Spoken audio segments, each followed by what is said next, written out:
Welcome to RR educations. APPC group 2 మెయిన్స్లో భాగంగా AP history క్లాసెస్గా కొన్ని వరకు కంప్లీట్ చేసుకోవడం జరిగిపోయింది. పూర్వ చారిత్రక యుగం నుంచి ప్రాచీన పల్లవుల వరకు కంప్లీట్ చేసుకోవడం జరిగిపోయింది. ఆల్రెడీ తూర్పు చాళుక్యులకు సంబంధించి వారి యొక్క రాజకీయ చరిత్ర క్లాస్ కూడా వినడం జరిగింది.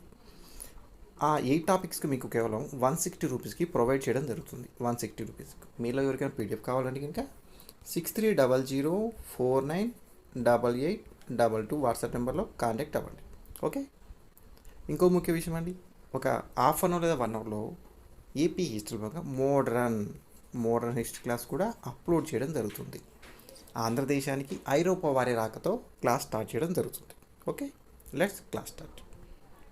తూర్పు చాళుక్యులు రాజకీయ చరిత్ర. ఆల్రెడీ మనం ఈ తూర్పు చాళుక్య సామ్రాజ్య స్థాపకుడు అంటే కుబ్జ విష్ణుడు గత క్లాస్లో చెప్పుకోవడం జరిగింది. నెక్స్ట్ రెండవ తూర్పు చాళుక్య రాజు అయినటువంటి మొదటి జయసింహుడు లేదా మొదటి జయసింహులతో క్లాస్ స్టార్ట్ చేయడం జరుగుతుంది. మొదటి జయసింహుడు ఈయన పరిపాలన కాలం 641 ఏడి నుండి 673 ఏడి వరకు. ఓకే. జయసింహుడు కుబ్జ విష్ణువర్ధుని యొక్క కుమారుడిగా రాజ్యాధికారానికి వచ్చారు. ఈయన రాజ్యాధికారానికి రాగానే పల్లవులు బోయలతో యుద్ధాలు చేసి ఆంధ్ర కళింగ ప్రాంతాల్లో తన రాజ్యాన్ని పటిష్టం చేశారు. కృష్ణానదికి దక్షిణాన ఉన్న తన అధికారాన్ని సుస్థిరపరచుకోవడానికి ప్రయత్నించగా పల్లవులతో వైరం ప్రారంభమైంది. బోయలు వేంగి పల్లవ రాజ్యాల మధ్య గల కందుకూరు నుండి నేటి ప్రకాశం జిల్లా వంటి కందుకూరు నుండి నెల్లూరు వరకు విస్తరించి ఉన్నారు ఈ బోయలు అనేవారు. ఇంటిగా పల్లవులతో యుద్ధం. ఈయన కాలంలో బోయలు కొట్టాలు లేదా దుర్గాలు నిర్మించుకొని తెగల రాజ్యంగా ఏర్పడ్డారు ఈ బోయలు. తూర్పు చాళుక్యులు పల్లవులు వీరిరువురు కూడా బోయలను తమ సామంతులో చేసుకోవాలని ప్రయత్నించడం జరిగింది. బ్రాహ్మణులు బోయవారికి విద్యా బోధన చేయడం వల్ల వీరు సంస్కృతి నాగరికత పట్ల అభిమానం కలిగి ఉండేవారు. పల్లవుల యొక్క ఆస్థాన కవి దండి తన దశకుమార చరిత్ర గత ఎగ్జామ్లో అడిగారు. దశకుమార చరిత్ర రాసిన వారు దండి తన గ్రంథంలో బ్రాహ్మణులు కిరాతులతో కలిసి భోజనం చేస్తూ వారితో కలిసి నివసించేవారని పేర్కొన్నారు. మళ్ళీ చెప్తాను చూడండి, మన క్లాసెస్ పూర్తిగా బిఎస్ఎల్ హనుమంతరావు ప్లస్ తెలుగు అకాడమీ బుక్స్తో చెప్పడం జరుగుతుంది. పీడిఎఫ్ కూడా క్లాసెస్ కూడా. ఓకే. మొదటి జయసింహుడు నెల్లూరు జిల్లాలోని ఉదయగిరి లేదా ఉదయపురం నుండి పెద్ద మద్దాలి శాసనాన్ని వేయించారు. ఈ పెద్ద మద్దాలి శాసనం ప్రకారం మొదటి జయసింహుడు బోయ కొట్టాలను ఆక్రమించి బోయరాజులను తనకు సామంతులుగా చేసుకున్నారు. మరియు ఈ సమయంలో రెండవ పులకేసి కుమారుడు విజయాదిత్యుడు పల్లవులపై దండెత్తారు. నెక్స్ట్ బోయ విహార దేశం కందుకూరు నుండి నెల్లూరు వరకు విస్తరించినది. ఆటవికులైన బోయలు మంచి దానస్కులు మరి వీరు తమ పొరుగున ఉన్న నాగరిక ప్రజలను చూసి తమ జీవన విధానాన్ని కూడా సంస్కరించుకున్నారు లేదా మార్పు చేసుకోవడం జరిగింది. మరి జీవన పరిస్థితులు వీరిలో అలబోయ, దొందిబోయ, మండుబోయ, కోయలబోయ వంటి పదాలను బట్టి వారిలో వృత్తిపరమైన విభజన అనేది కనిపిస్తుంది. ఈ బోయలలో బోయలు శైవ వైష్ణవ మతాల ప్రభావం వలన దేవాలయాలు లేదా కోయిళ్లను నిర్మించుకొని పూజారులను నియమించుకున్నారు. ఆంధ్ర కళింగ ప్రాంతాలు జయసింహుని యొక్క రెండవ పోలమూరు శాసనం ప్రకారం ఆంధ్ర కళింగ ప్రాంతాల్లోని శత్రువులను తుదముట్టించాడు. ఇతనికి సంతానం లేకపోవడం వల్ల ఎవరికి జయసింహ వల్లభుడికి సంతానం లేకపోవడం వల్ల తన తమ్ముడి కుమారుడైనటువంటి మంగిని తన యువరాజుగా నియమించుకున్నారు. ఇతని కాలంలోని వేంగి చాళుక్యులకు పల్లవులకు మధ్య సంఘర్షణలు ప్రారంభం. ఎవరి కాలంలో? మొదటి జయసింహుని వల్లభ కాలంలో ఈ వేంగి చాళులకు పల్లవులకు మధ్య సంఘర్షణలు ప్రారంభమై గత ఎగ్జామ్లో అడిగారు. Very very important. పెదమద్దాలి శాసన ప్రకారం నెల్లూరులోని బోయ కొట్టాలను పాలించే బోయలను ఓడించి వారిని సామంతులుగా చేసుకున్నారు. ఈయన వైదిక విద్యను ప్రోత్సహించే ఉద్దేశంతో అసనాపురంలో మూలఘటిక అనే పేరుతో ఘటికాస్థానం ఏర్పాటు చేశారు అని నిడమర్రు శాసనం తెలుపుతున్నది. ఇతను మొదటి జయసింహ వల్లభుడు సర్వసిద్ధి అనే పట్టణం నిర్మించి యలమంచిలోని కళింగ ప్రాంతాలకు రాజధానిగా చేశారు. ఇంపార్టెంట్ ఇక్కడ శాసనాలు. తెలుగులో మొట్టమొదటి శాసనమైన విప్పర్ల శాసనం వేయించిన వారే ఈ మొదటి జయసింహ వల్లభుడు. ఇంపార్టెంట్ శాసనం, ముఖ్యమైనది కూడా. గత ఎగ్జామ్లో చాలాసార్లు అడిగారు. శాసనాన్ని క్రీస్తు శకం 641లో వేయించారు. ఇది పూర్తిగా తొలి తెలుగు శాస్త్రంగా చెప్పవచ్చు. ఇది యొక్క బిరుదులు, మొదటి జయసింహ వీళ్ళ యొక్క బిరుదులు: 1 సర్వసిద్ధి అని, 2 సర్వలోకాశ్రయ అని, పృథ్వీ వల్లభ అనేవి నీ కూడా మొదటి జయసింహ వల్లభుడి యొక్క బిరుదులు, గుర్తుపెట్టుకోవాలి మనం. నెక్స్ట్ ఇంద్ర భట్టారకుడు 673, కేవలం 7 రోజులు మాత్రమే పాలించాడు. తూర్పు చాళుక్య రాజ్యాన్ని అతి తక్కువ కాలం పాలించిన వారే ఇంద్ర భట్టారకుడు. ఈ క్వశ్చన్ కూడా గత ప్రీవియస్ ఎగ్జామ్ కూడా అడగడం జరిగింది. ఇతని యొక్క చరిత్రకు ప్రధాన ఆధారం కొండనాగూరు శాసనం.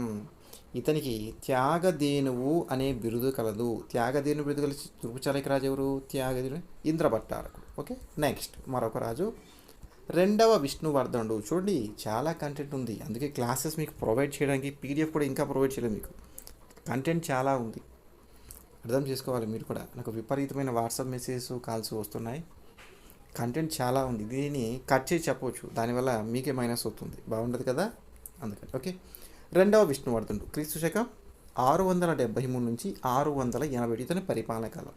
ఇతను కర్మ రాష్ట్రంలోని పలనాడు విషయంలోని విదుశర్మ అనే బ్రాహ్మణ్కి కొనికే అనే గ్రామాన్ని దానం చేశారు. Very very important. ఏపీ హిస్టరీలో ఈ గ్రామాలు దానం అంది ఒక పేజ్లో ఒక చోట మొత్తం కంప్లీట్గా ఒక చోట ప్లేస్లో రాసుకోండి. ఎందుకంటే కనీసం ఒక మ్యాక్సిమం క్వశ్చన్ అని వస్తుంది. చాలాసార్లు అడిగారు కూడా, ఈ గ్రామాన్ని ఎవరికి దానం చేశారు అనేవి ఒక టేబుల్ లాగా ఫార్మాట్ చేసుకొని గుర్తుపెట్టడం వీలు ఉంటుంది. ఇతను కొల్లేరు చెరువుకు ఆనకట్ట కట్టించారు. మరియు ఈ 2వ విష్ణువర్ధనునికి ప్రళయాదిత్య అనే బిరుదు కలదు, ఇంపార్టెంట్ ఇక్కడ. నెక్స్ట్ మంగి యువరాజు, ఈయన 5వ రాజు. ఈయన పరిపాలన కాలం 681 ఏడి నుండి 705 వరకు. ఓకే, 2వ విష్ణువర్ధనుడు కుమారుడిగా రాజ్యాధికారానికి వచ్చారు మంగి యువరాజు. ఇతనికి మొదటి భార్య ద్వారా 2వ జయసింహ వల్లభుడు మరియు కొక్కిలి అనే 2 కుమారులు కలరు. ఇతనికి 2వ భార్య ద్వారా 3వ విష్ణువర్ధు మరియు పృథ్వీపోరి అనే కుమార్తె కలదు.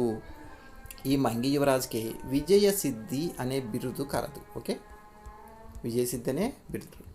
నెక్స్ట్ 2వ జయసింహుడు లేదా 2వ జయసింహ వల్లభుడు. పరిపాలనా కాలం 705 నుంచి 717 వరకు, 7 వరకు. మొదటి జయసింహుడు ఆక్రమించిన బోయకొట్టాలనందు చాళుక్యుల అధికారం బలపరిచే బాధ్యత వహించవలసి వచ్చింది ఈయన. మరియు రేమూరు, చందలూరు, కొండనాగురు శాస్త్రంలో బోయ బ్రాహ్మణుల ఋషిగోత్రాలను, సమాజంలో వారి స్థానాన్ని గుర్తించి కర్మ రాష్ట్రంలో వారికి అగ్రహాల దానం ఇచ్చినట్లు ప్రస్తావన కలదు. ఈ సమాచారం అంతా బిఎస్ఎల్ హనుమంతరావు బుక్ చదువుతుంటారు కదా, మీకు అర్థమవుతుంది, లైన్స్ అన్నీ అర్థమవుతుంది. ఓకే, చాళుక్యులు బోయల విశ్వాసాన్ని సహకారాన్ని పొందుతూ పల్లవుల దారులను అరికట్లని నిర్ణయించారు. మరియు 2వ జయసింహుని హతమార్చి కొక్కిలి రాజ్యాధికారానికి రావడం జరిగింది. దీనిని తూర్పు చాళుక్యుల కాలంలో జరిగిన మొదటి దురాక్రమణగా పేర్కొంటారు. వెరీ వెరీ ఇంపార్టెంట్, గత ఎగ్జామ్లో కూడా అడగడం జరిగింది. 2వ జయసింహుని కొక్కిలి హతమార్చి రుద్రాక్రమణ చేయడం జరిగింది. విజయనగర సామ్రాజ్యంలో కూడా ఉంది, అక్కడ ఇవి కూడా ఇంపార్టెంట్, గుర్తుపెట్టుకోవాలి మనం. ఇతని మరణంతో వేంగి రాజ్యంలో అంతఃకలహాలు అనేవి ప్రారంభమయ్యాయి. ఇతనికి నిరవధ్య అనే బిరుదు కలదు. నిరవధ్య అనే బిరుదు గల 2వ జయసింహునికి కలదు. ఇతనికి పిల్లలు లేనందున సోదరులో పెద్దవాడంటి 3వ విష్ణువర్ధనుడు సింహాసనాన్ని అధిష్ఠించవలెను. కానీ చిన్నవాడంటి కొక్కిలి సింహాసనాన్ని ఆక్రమించి 6 నెలలు పాలించాడు. కొక్కిలి పదవీభ్రష్టుడై మధ్య కళింగలోని యలమంచిలో స్వతంత్ర రాజ్యాన్ని స్థాపించాడు. గత ఎగ్జామ్లో అడిగారు ఇతని గురించి, ఇంపార్టెంట్. యలమంచి రాజ్యం యొక్క రాజధాని యలమంచి, మధ్య కళింగ ప్రాంతం యలమంచిలి రాజ్య స్థాపకుడు కొక్కిలి. ఈయనే కొక్కిలి విక్రమాదిత్య అంటారు, ఎందుకంటే ఇది ఒక బిరుదు విక్రమాదిత్య కావున 2 కలిపి చెప్తారు. కొక్కిలి ఈ యలమంచి రాజ్యంలో మొదటిగా కొక్కిలి, తర్వాత మంగివర్మ మరియు వినయాదిత్య వర్మ, శ్రీ కొక్కిలి వర్మ అనేవారు, ఈ 4 కూడా తమ రాజ్యాన్నిగా యలమంచి రాజ్యాన్ని పరిపాలించారు. అయితే వీరి పాలనాకాలంలో వేంగి పాలకులు యలమంచి రాజ్యంలో జోక్యం చేసుకోలేదు. చివరకు యలమంచి రాజ్యం వేంగి రాజ్యంలో విలీనం అయినది. నెక్స్ట్ మరొక రాజు 3వ విష్ణువర్ధనుడు. ఈయన పరిపాలనా కాలం 718 నుంచి 725 ఏడి. ఇతను కొక్కిలి విక్రమాదిత్యుని ప్రారదోలి వేంగి రాజ్యంను 24 సంవత్సరాల కాలం పాటు పాలించాడు. ఇతని కాలంలో పల్లవులతో వైరం కూడా కొనసాగింది. ఇతనికి సమకాలీన పల్లవరాజు 2వ నందివర్మ, ఇంపార్టెంట్, 2వ నందివర్మ. వెంగి రాజ్యంలో సంభవించిన అంతఃకలహాలు రెండవ నందివర్మకు మంచి అవకాశంగా మారింది. రెండవ నందివర్మ వేయించిన శాస్త్రం ఉదయేంద్ర శాస్త్రం. ఇంపార్టెంట్. ఉదయేంద్ర శాస్త్రం వేయించిన వారు రెండవ నందివర్మ. ఈ ఉదయేంద్ర శాస్త్రం ప్రకారం రెండవ నందివర్మ యొక్క సేనాధిపతి ఉదయచంద్రుడు బోయకొట్టాలపై దండయాత్ర చేసి పృథ్వీ వ్యాఘ్రరాజును ఓడించి వారి ప్రాంతాలను ఆక్రమించినట్టు తెలుస్తుంది. ఈ సమాచారం మనకు ఉదయేంద్ర శాస్త్రం తెలుపుతుంది. పృథ్వీ వ్యాఘ్రరాజు తూర్పు చాళుక్యుల సామంతుడిగా ఉండేవాడు. మరి పృథ్వీ వ్యాఘ్రరాజు అనే పేరును బట్టి బోయలు సంస్కృతం పట్ల అభిమానం కలిగి ఉండేవారని తెలుస్తుంది. ఇతని కాలంలో బోయకొట్టాలను పల్లవులు ఆక్రమించారు. దీంతో బోయకొట్టాలు తిరిగి పల్లవుల యొక్క స్వాధీనం అయ్యాయి. ఇతను విజయవాడ సమీపంలో వసంతవాడ అనే విజయవాడ లేదా బెజవాడ అంటారు. సమీపంలో వసంతవాడ అనే గ్రామంలో 3 శివాలయాలకు భూమిని దానం చేశారు. ముషినికొండ అనే శాస్త్రం ప్రకారం విజయవాడ లేదా బెజవాడలోని నిడుంబు బసదికి ముషినికొండ అనే గ్రామంగా దాన్ని దానంగా చేశారు. ముషినికొండ శాస్త్రం ప్రకారం విజయవాడ లేదా బెజవాడలోని అప్పుడు బెజవాడ నేటి విజయవాడ అంటారు కదా, నిడుంబు బసదికి ముషినికొండ అనే గ్రామాన్ని దానంగా ఇచ్చాడు. మరి ముషినికొండ నుండి నిడుంబు బసదిని పునరుద్ధరించడం జరిగింది. ఈ శాస్త్రంను మంగి యువరాజు కుమారుడు 3వ విష్ణువర్ధనుడు వేయించారు. ఈ ముషినికొండ శాస్త్రాన్ని దానంగా చేసిన వారు కూడా ఈ 3వ విష్ణువర్ధని గుర్తుపెట్టుకోవాలి, కన్ఫ్యూజ్ అవ్వద్దు మనం. కుబ్జ విష్ణువర్ధను యొక్క భార్య అయ్యన్న మహాదేవి. గత శాస్త్రాలు చెప్పే క్లాస్లో మనకు చెప్పడం, కానీ మీకు గుర్తుకోసం చెప్తాం మళ్ళీ. 3వ విష్ణువర్ధనుడు విజయవాడ లేదా బెజవాడ నందు అయ్యన్న మహాదేవి నిర్మించినటువంటి నిడుంబు బసదికి ముషినికొండ గ్రామాన్ని దానం చేశారు. అడగవచ్చు, ఈ నిడుంబు బసది నిర్మించిన వారు ఎవరంటే కుబ్జ విష్ణు భార్య అయ్యన్న మహాదేవి. దీనికి గ్రామ దానం చేసిన వాడు 3వ విష్ణువర్ధనుడు. ఓకే, అలా గుర్తుపెట్టుకోవచ్చు మనం. ఇతని యొక్క బిరుదులు, 3వ విష్ణువర్ధను యొక్క బిరుదులు త్రిభువనాంకుశ అని, సమస్త భువనాశ్రయ అని, పండిత కామధేనువు. పండిత త్రిభువనాంకుశ, సమస్త భువనాశ్రయ, పండిత కామధేనువు అనేవి ఇవన్నీ కూడా 3వ విష్ణువర్ధను యొక్క బిరుదులు. నెక్స్ట్ 8వ రాజు మొదటి విజయాదిత్యుడు. ఈయన పరిపాలన కాలం 753 నుంచి 770. ఈ క్లాస్ను ఇక్కడతో స్టాప్ చేస్తున్నాను. మరొక క్లాస్లో మనకు హాఫ్ అవర్ లేదా 1 అవర్లో ఏపీ హిస్టరీలో భాగంగా మోడర్న్ హిస్టరీ, ఆంధ్రదేశానికి పోర్చుగీస్ లేదా ఐరోపా వారి రాకతో ఆ వీడియో మీకు అప్లోడ్ చేయడం లేదా అందించడం జరుగుతుంది. కావున ఈ క్లాస్ని ఇక్కడ స్టాప్ చేయడం జరుగుతుంది. ఓకే, చెప్పాను కదండి, 160 రూపీస్కి మీకు పూర్వ చారిత్రక యుగం నుంచి ప్రాచీన పల్లవుల వరకు టోటల్ 8 టాపిక్స్ మీకు ప్రొవైడ్ చేయడం జరుగుతుంది. WhatsApp number 6300498822 WhatsApp number, contact అవ్వచ్చు. ఓకే, ఈ వీడియో మీకు నచ్చితే లైక్ అండ్ షేర్ చేయండి. మన ఛానల్ తప్పకుండా సబ్స్క్రైబ్ చేసుకోండి. Thank you for watching.